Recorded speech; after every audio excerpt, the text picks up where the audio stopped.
À toi, qui veux créer un monde meilleur. Merci d'être là. Merci d'exister. Parce que ton temps est précieux.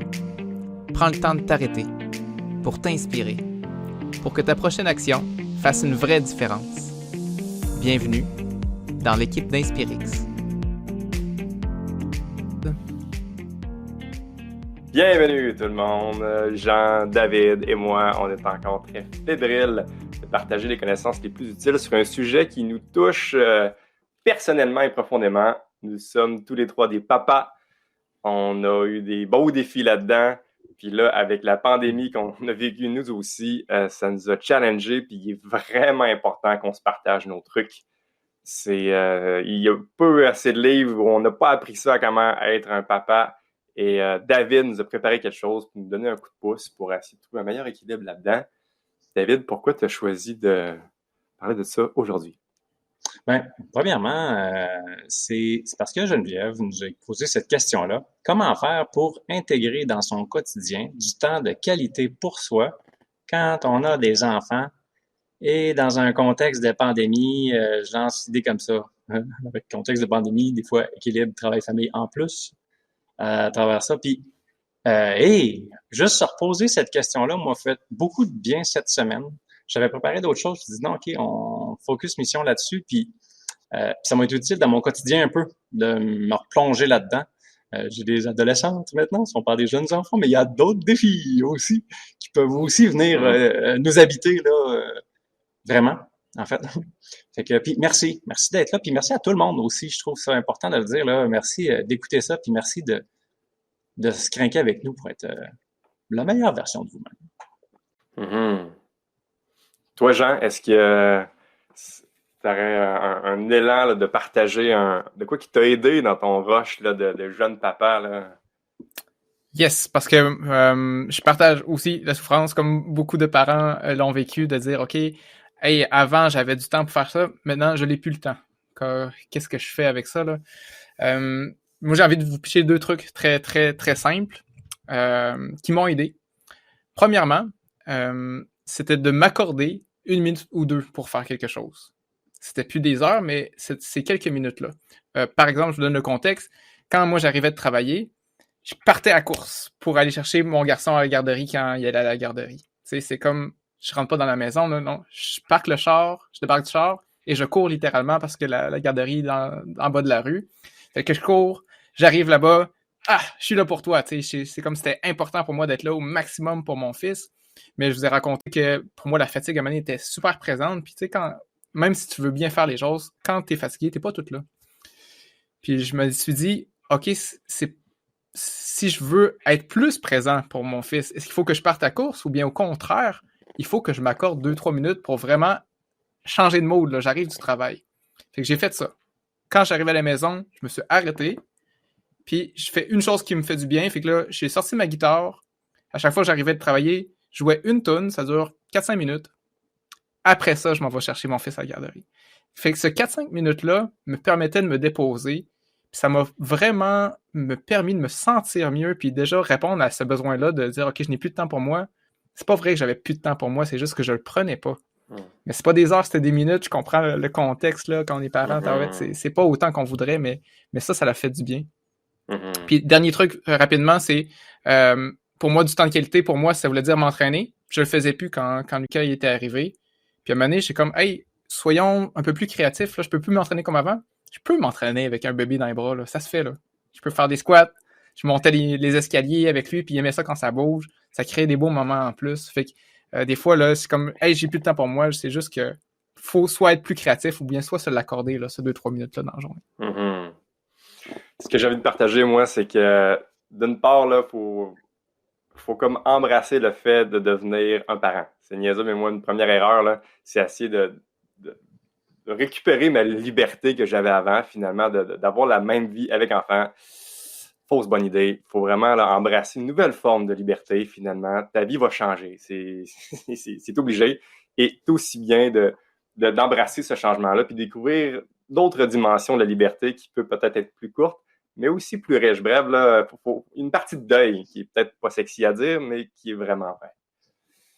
Puis un élément que j'ai envie de te nommer, là, moi j'ai un enfant de 5 puis 2, là, puis j'ai vraiment vécu le manque de liberté, même si je dis qu'il faut adapter la liberté. Là. Ouf, tu sais, des fois c'est vraiment intense là, en bas âge. Là. Tu sais, moi j'ai une séquence à un moment donné, là, elle avait vraiment les fesses rouges, ma petite Océane, puis là, elle chignait tout le temps. T'as le goût de virer fou, et c'est normal. Mais ce n'est qu'un temps. Ça fait drôle encore une fois, c'est pas si vendeur comme truc, là, mais il n'y a pas de pilule magique là-dessus. Ça finit par passer. Puis c'est beau de voir ça. C'est bien fait la vie parce que quand ça grandit, ça gagne de plus en plus de liberté en autonomie. Puis on dirait que tu regoutes plus encore ces petits moments de liberté-là parce qu'il n'y a rien de tel que d'en avoir manqué quand tu les retrouves. C'est miam, miam, miam, miam. Puis je termine avec un petit dernier truc pratico-pratique qui se fait vraiment là, à tous différents niveaux, en plus avec la nuance de gens que tu peux planifier des minutes finalement. C'est qu'avant d'être parent, tu es un couple. Puis avant d'être un couple, tu es une personne. Planifier des plages horaires pour ces 3 catégories-là. En fait, planifiez pas le famille. Il se fait tout seul. Lui, il est là. Pas besoin de planifier. C'est le reste. Mais planifier un temps de couple, vraiment important, pour vrai. On ne le fait pas assez. Et le temps de personne aussi, de toi-même, ça aussi, ça se planifie, si ce n'est que des petites minutes. On a toujours un agenda. Placez un bloc. Faites une date envers vous-même. Quand tu as un rendez-vous avec une personne importante, tu le notes, puis tu ne l'oublies pas, puis tu arrives à l'heure, ben, es-tu assez important pour te faire une date avec toi-même qui arrive à l'heure? Je te laisse méditer là-dessus et d'écouter ce que David t'a préparé. Mais juste avant, moi aussi, j'ai une petite réaction là-dessus. Comme je disais, il y a un dicton créole qui dit « T'as voulu fouer, pousse le carrosse ». C'est une belle manière d'exemplifier ce que Michel a dit, d'embrasser sa condition de famille, là, avec une touche d'humour, on s'entend. Puis c'est vrai que le temps de famille, il va arriver. Par contre, il y a une chose qu'on peut planifier, puis s'est organisé, c'est comment est-ce qu'on veut le vivre. Puis qui je veux être, moi. Ça aussi, c'est un temps par rapport à soi. Là. Qui je veux être comme papa. Tu sais? Je veux être un père écœuré d'être à la maison ou autre chose. Puis, faut bien s'organiser. Mais comment tu fais ça? C'est pas si évident. Je vous raconte une petite histoire de quand j'étais avec des jeunes enfants, puis que ma blonde s'est mise à travailler beaucoup à temps plein, puis aller des fois quelques jours dans une autre province. Puis elle était jeune, puis là, je me disais, oh non. Puis là, je me dis, t'as peu. Je veux pas vivre ça comme dit, non. Comment je veux vivre ces temps-là? Puis là, il y avait un défi parce que j'étais tout seul à ce moment-là, puis j'allais être tout seul pour un bout de temps. Mais en même temps, il y avait une opportunité extraordinaire parce que là, je disais, là, je peux pas, on peut pas se faire un tag team, il faut que je m'organise, tu sais. Fait que j'ai décidé d'appeler ça des temps spécial papa. Puis là, les temps spécial papa, ça allait être cool. Puis en même temps, on allait faire tout ce qu'on avait à faire, là, mais ça allait être cool. Fait que je me pressais un petit peu moins, moi non plus, pour aller à la garderie. Mais tu sais, en fait, je me suis rendu compte que mon habitude, c'est quand j'arrivais, ben vite, là, je me sentais coupable déjà qu'il était à la garderie, fait que je les prenais tout de suite, puis j'arrivais à la maison. Mais là, j'ai inversé des trucs. Notamment, des fois, il y avait les lutins, là. Ben là, les lutins allaient préparer le souper. Là, ils revenaient, puis les lutins ont préparé le souper. Là, wow! Ça crée de la magie, tu sais. Ouais. Puis là, ben, il y a du devoir. Oui, mais on prend ça bien relax. Puis tu sais, c'est la bouffe, là, c'est pas le temps nécessairement d'explorer des nouveaux légumes spéciaux, là, tout ça, là. On goûte à tout. Ouais, t'as peu. Là, on va manger des choses satisfaisantes. Fait que, ça peut être avec le petit dessert, le devoir, un petit temps d'écran, puis des affaires, là, que on était dans une atmosphère de reconnaissance. Puis c'est intéressant, hein, parce que les jeunes, souvent, comme la vie, nous renvoient ce qu'on a comme état d'esprit. Fait que en me projetant là-dedans, en me planifiant, en le visualisant, puis en trouvant des actions qui m'amenaient de même, ça a toujours été magique. Puis quand je disais, hey, les filles, on a un spécial papa la semaine prochaine, ça faisait, ouais! Mais j'étais en train de leur dire, dans le fond, hey, maman sera pas là, dans le fond. C'est intéressant. Peut-être que dans tous ces trucs-là, tu te dis, OK, ouais, mais dans ma condition, je suis pas sûr. Ou peut-être que tu dis, ouais, mais là, non, je suis plus capable. L'enregistrement que j'ai fait, c'est surtout pour essayer de répondre à ça. Là. Quand tu dis, oh mon Dieu, ça marche pas mon affaire.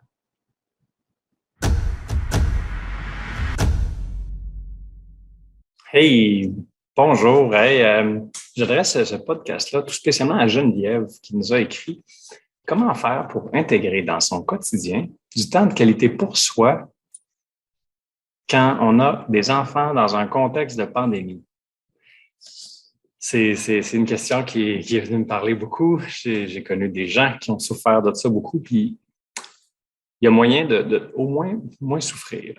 Je vais vous présenter quelque chose qui m'a aidé, qui m'aide.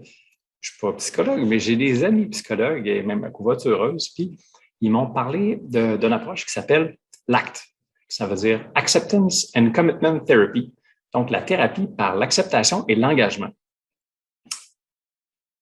Ça semble simple. Je vous l'annonce tout de suite. Des fois, le contexte fait que quelque chose qui nous semble être une image importante de qu'on va avoir, quelque chose qui est quasiment la base, mais des fois, on le perd.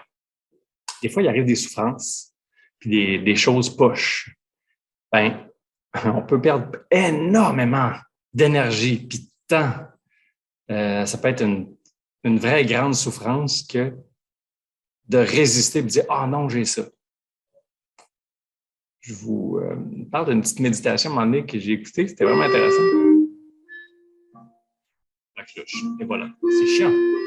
En plein podcast, j'arrive « Ah non », mais si je me dis « Si c'est déjà désagréable d'entendre ça et que ça coupe ton podcast », ben, si en plus, je me dis « Ah, ça vient de ruiner mon podcast », là, c'est non seulement il y a une genre de douleur ou d'inconfort d'une première souffrance, là, mais qui est un inconfort de ça, bien, il peut avoir comme une deuxième flèche. Comme quand tu reçois une flèche dans le genou, tu as une douleur. Attention, parce il va toujours venir une deuxième flèche quand tu as une blessure. Quand tu as une douleur physique, il y a l'autre flèche qui va vers ton cœur. Celle-là, on peut l'éviter, par exemple.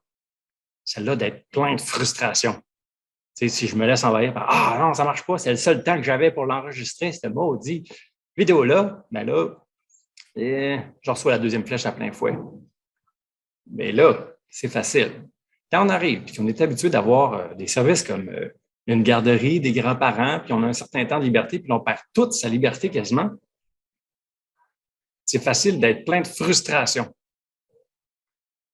Vaut mieux aller vers l'acceptation puis l'engagement. Bon, premier volet, c'est-à-dire acceptation, ouais, facile. Non, mais j'en ai plus de temps pour moi. OK. Qu'est-ce qui est la réalité que tu n'as aucun pouvoir, puis c'est ça, puis c'est tout, là. Il y a des fois qu'il arrive des choses plates, un proche décède, ça arrive des deuils. Puis pour aller vers l'acceptation, faut penser que c'est normal de faire du déni et c'est important de faire sortir la tristesse, de un, puis aussi la colère. Il faut que ça sorte. Il faut se donner le droit. Des fois, on ne veut pas se donner le droit d'être frustré, par exemple, puis d'avoir plein de colère. Non, il faut que tu trouves une occasion de l'exprimer, puis après ça, tu fais « OK, bon, ben, c'est ça qui se passe dans la vie. » Mais tu ne peux pas le faire tant que tu n'as pas fait sortir la tristesse puis la colère. Puis souvent, on jamme à l'un des deux. Ouais. Quand on est très triste ou on est très en colère, dans le fond, c'est qu'il y a l'autre qu'il faut qu'il sorte aussi. Bon, là, c'est bien beau dire l'acceptation, mais je peux pas. Moi, personnellement, si on me dit accepte ce qui se passe, non, ça ne marche juste pas. Parce qu'il faut que j'aille dans une direction, il faut que je sois comme proactif. Accepter, ce n'est pas assez proactif. D'où vient l'autre volet, l'engagement. Qui est important pour toi dans ce contexte-là? Quand tu vas regarder là, ton livre de vie, là, puis ton film, je ne sais pas trop, là, quand tu vas voir le chapitre là, c'est quoi que tu aimerais avoir priorisé, avoir fait? C'est qui les personnes importantes pour toi? Puis c'est une bonne idée que toi-même fasses partie de ça. Puis on peut s'engager là-dedans. Mais maintenant, comment on l'orchestre? Ça peut être juste de trouver une manière, tu sais, comme, j'étais avec mes enfants sont super importants, mais il y a mon travail aussi. OK, on va faire le deuil que je ne peux pas m'occuper des deux comme il faut. Il va y avoir des temps pour l'un, des temps pour l'autre. Dans ce cas-là, ma notion de la qualité, je vais peut-être avoir à faire un deuil sur la qualité. Oui. Puis la qualité, ça va être de faire mon possible dans ce contexte-là, puis ça va être tout, là. Ça va être d'apprendre à tourner des coins ronds, peut-être que c'est ça, la qualité dans le contexte où dire oui et non, c'est selon, tu sais, au projet, aux choses. Puis peut-être aussi qu'en équipe, là, à deux, si Geneviève a la chance d'être deux, mais peut-être que c'est de se faire un système de relais, là, puis s'organiser, là, puis qu'on en ait toujours. OK, ça va être un temps, puis je t'encourage. Je sais que quand les enfants étaient très jeunes, ma copine et moi, au tout début, il y avait comme vraiment une lutte de pouvoir sur la liberté, puis on tirait chacun de notre bord sa couverte. Puis jusqu'à ce qu'on se rende compte qu'on fait ça et ce n'est pas utile. On perd de l'énergie. À la place, on s'est fait un plan de match pour dire, sais-tu quoi? Je t'encourage à prendre soin de tes besoins, puis tu m'encourages à prendre soin de mes besoins. À partir de ce moment-là, ça l'a fait une tag team. Ça fait toute la différence. Maintenant, qu'est-ce qui a du sens dans ton contexte? Des fois, on le sait dans les statistiques, là, entre autres les mères monoparentales, dans le contexte de pandémie, ils ont payé cher, très cher. Comment est-ce qu'on peut être résilient là-dedans? Et s'il y avait des activités satisfaisantes pour soi et pour les enfants? Et si on essayait de mettre un petit peu d'énergie pour penser à un jeu qui fait un petit rangement, je ne sais pas. Mais comment est-ce qu'on peut vivre ça sans être dans la... C'est vraiment une bonne idée de se donner le droit de vivre notre deuil et de trouver une manière de tomber bien, là, de prendre soin de notre liberté. Une chose qui m'a aidé aussi, j'espère que ça peut t'aider, je connais des amis qui auraient aimé avoir des familles puis qui n'en ont pas puis qui ont été seuls. Eux autres aussi, ça a été rough d'être en pandémie. Fait que des fois, quand on se compare, on se console. Puis quand on va en aider d'autres, des fois, ça nous décentre de notre situation. Fait que voilà, aujourd'hui, y a-t-il quelque chose, tu penses, qui est en réaction, puis il y aura peut-être un petit deuil à vivre. C'est quoi? Et puis pour tout le monde, c'est qui les personnes importantes dans ma vie, puis c'est qu'est-ce qui est important pour moi? Ça serait ça votre défi que je vous suggère du fond du cœur.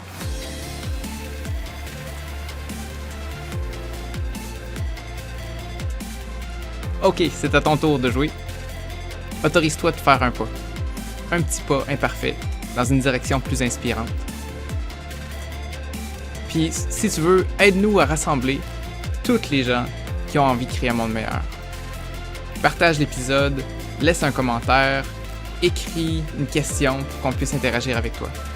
Merci.